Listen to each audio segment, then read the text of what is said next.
Hello, everyone, and welcome to this week's live WIIFM. What's in it for me? If this is not a familiar title topic for you, let me introduce you to probably one of the most fundamental things about communication.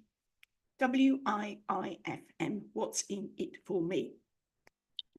Now, when you do a talk, or even when you're having a chat with somebody, you want to express your map of the world, don't you? You want to get over your ideas to people.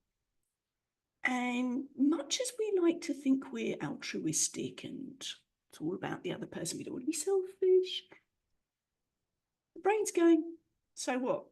What's that got to do with me? We're actually very me-centric in our thinking, whether we like to admit it or not.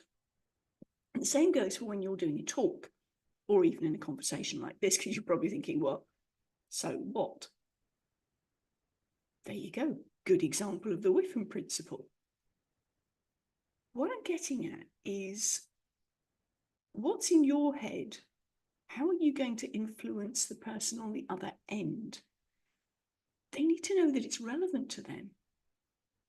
So you've got to go straight for something that's going to be important to them. Let me give you an example. I was working with a CEO of a company who was talking about sandalwood. And this was to a group of, it's a not-for-profit organisation. And this was in front of a lot of people with big purses. So there was the opportunity for getting funding. And my first question, because you wanted some feedback on her presentation, my first question was, what does your audience want to know? And she said, you mean, what am I going to tell them? I went, no. What does your audience want to know? Put it from their perspective. Oh, I hadn't thought of it that way. I said, well, how many people in the room are going to know anything about the whole sandalwood thing anyway? Do they know anything about the trees, how it grows, how you process, even what it smells like? Oh, I hadn't thought of that. I said, are you going to have sandalwood diffusing in the room at the time? I haven't thought about that. My point is, you take people on a journey, but you got to start where they're at. And if their point is, I've heard of it, I don't know what it smells like, I don't know what it looks like, and you're talking to me about something I know nothing about, I'm going to shut down. I've got nothing in my mind, nothing in my memory banks to hook it onto. So this is where knowing your audience is really important, and having a feel for their experiences in life. Now, I don't know whether she did this or not, but my suggestion was to have the oil diffusing in the room so people could get to, that's the smell of sandalwood. Having a little piece of sandalwood bark that everybody could take home. Most of the people in the room were businessmen with big pockets, metaphorically and probably physically as well. My point was to have something tangible that they could literally put in their pocket. And when they stuck their hands in their pockets, as men often like to do, oh, what's this? Oh, he was talking about sandalwood. You've got a tangible, literally tangible reminder of the conversation that you had with them. So what does this mean for you in practice as a speaker? As I said, know your audience. Now, I've been talking about knowing your audience probably since the day dot. But when you have that one person that you're talking to, like you right now, I'm thinking, well, what do they need to know? What's in it for me? What has been your experience as a speaker?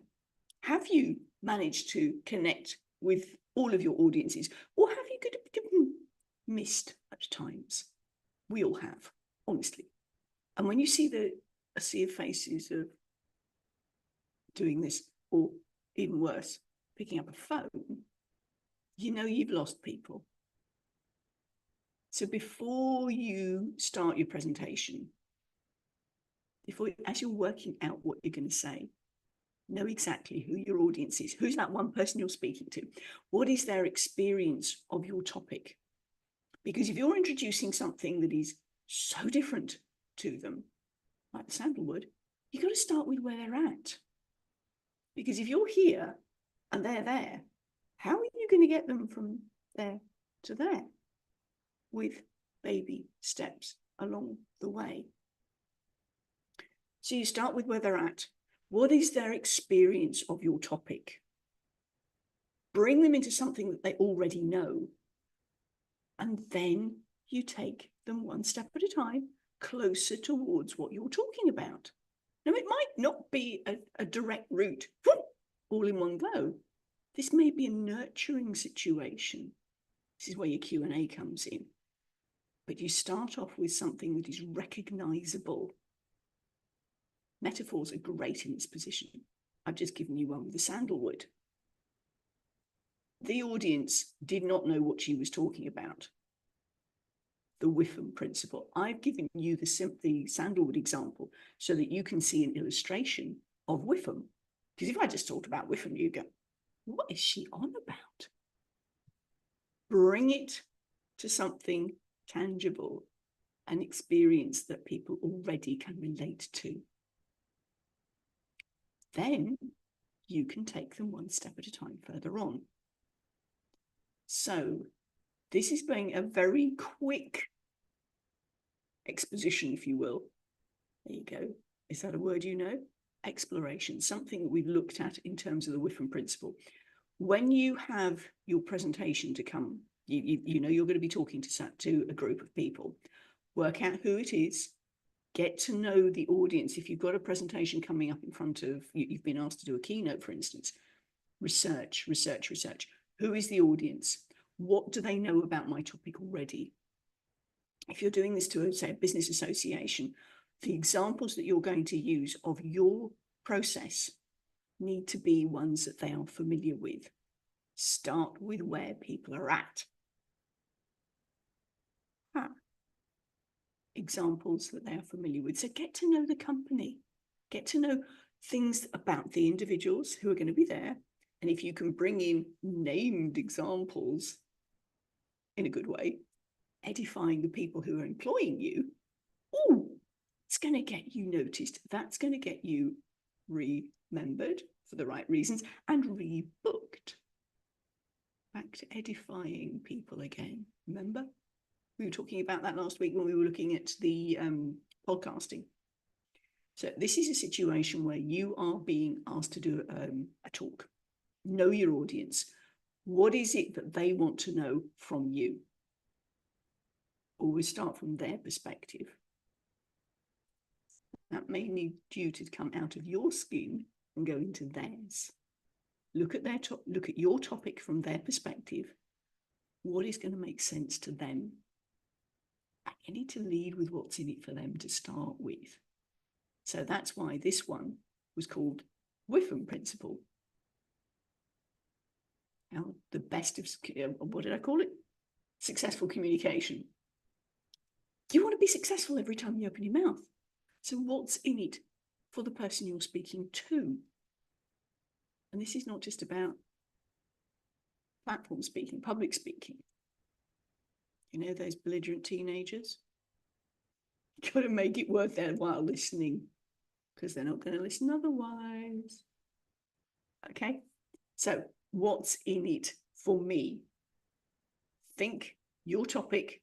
What do you want to say? Your intention, the message you want to get across from the perspective of the audience. What do they need to know? What do they want to know? Take it from that perspective. Work backwards. This is where I'm at. This is where they are at. How am I going to bridge that gap? And then take it little by little. If you can use metaphors, so much the better.